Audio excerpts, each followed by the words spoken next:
video I'm going to show you how to install WordPress using Fantastico. Fantastico is a component of cPanel, and if you don't have cPanel on your web host, then I seriously recommend you move to a web host that has. The reason being, cPanel makes your life so much easier in so many ways, and Fantastico, if you use scripts, is certainly worth its weight in gold. Now, this version here is version 11 of cPanel. You may have a earlier version of it on your computer. It really depends on what version is installed on your web host. So let's scroll down a little. It's in the same place on earlier versions. Right down the bottom here, just here, we have Fantastico Deluxe. The icon may be slightly different on yours, but the words will still be the same. Now if you click on that, it will take you through to this screen here. Now this screen is where you can install all sorts of software. You can see here there's different types of blogs, content management, customer relationship, discussion boards, e-commerce. There's so much here that you could lose hours in here, and there's lots of different things you can use for your business. So I really would recommend having a good poke around because it's so easy to use. Now we are installing WordPress, so we click on WordPress. There you are, it comes up with that. Now just so you know, when upgrades to WordPress are available, they will appear here. Now if you've got an installation, it will appear down here. I'll show you afterwards, and all you do is you click on that, and there's this little upgrade sign appears here. You click on upgrade and it will upgrade you to the latest version. No effort required on your part. Now it's not massively obvious how you install it from here, I must admit. First time I saw it, it took a little while for me to realise, but you click here where it says new installation, and as I said, a 2-year-old can do this. Right, so you pick a domain, you pick a directory, so I'm going to put it in /blog. The reason for that is a subdirectory. You can put it into any domain you want. If you leave that blank, then you can install it into the root domain.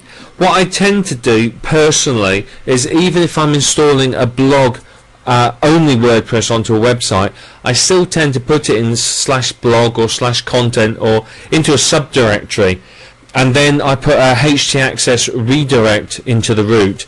The reason being is that if the website does really well, I may decide I want to change it to a sales letter in the future, and if I've got WordPress installed in the root directory, the main directory on my domain, it's going to make it difficult for me to change the purpose of the domain without losing my blog, basically. And if I've got it into a subdirectory, what I can do is all I do is I change the htaccess redirect to point to the normal index file, so I can go back to using it as a normal website, and all my blog pages are still there and still indexed by the search engines. So it's just what I do. You don't have to do this, but it's just in case that sometime in the future I want to change the purpose of a website. It's very easy for me to do so without having to do lots of rewriting and possibly losing web pages which are ranking high in the search engines, because of course it takes you time to get in the search engines, and the last thing you want to do is to lose pages that are ranked and have to delete them, because it messes up your rankings. So you put a directory in there, enter a username, enter a password, and this is the base configuration. Here I'll put list building expert as my name. My admin email address will be info. Site name, how you can build a list. Just and description, tips and tricks for building a massive list. Now the reason it asks for these is these appear in your WordPress theme. The admin nickname tends to be used for the posts, so it will say posted by list building expert. I always tend to put my keyword in here because again it just helps with search engine rankings. The site name appears typically on the theme at the top. You can change these, by the way, from within the control panel of WordPress, but put in something for now. I said have a think about it, put it in. You can change it later. Again, try and include your keywords in them, not so that it doesn't become readable to humans, but put your keywords in. I've got build a list, building a massive list. Yeah, but it still makes sense for a human to read. So now this is the complex bit. Sit back. Let's install WordPress and press that button there. And there it goes. Oops. No valid directory name. So sorry, I put in a blog. You mustn't put the slash in it. Sorry, I was getting excited there. If you just put the directory name, no trailing or leading slashes. Let's install WordPress now. Okay, now it's telling me that it's going to create these SQL databases. This is where it's going to go. Finish installation.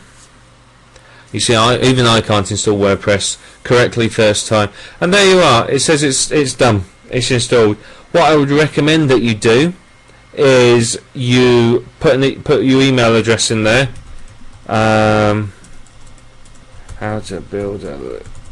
You put your email address and send email there, and then file it. All that does is send you an email saying I've installed WordPress on this domain, this is the password, this is the admin email account. Make sure your password is a little bit more secure than password. I highly recommend you use probably at least 8 characters.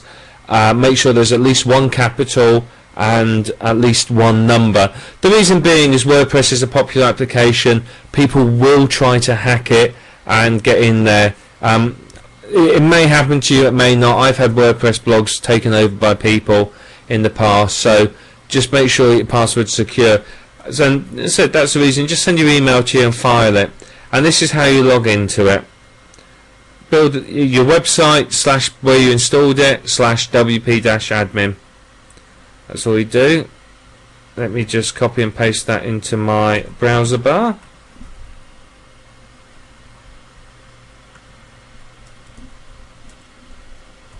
Right, let's just load that up now. And that's in admin, and enter my password. Log in. I don't want Internet Explorer. Admin password.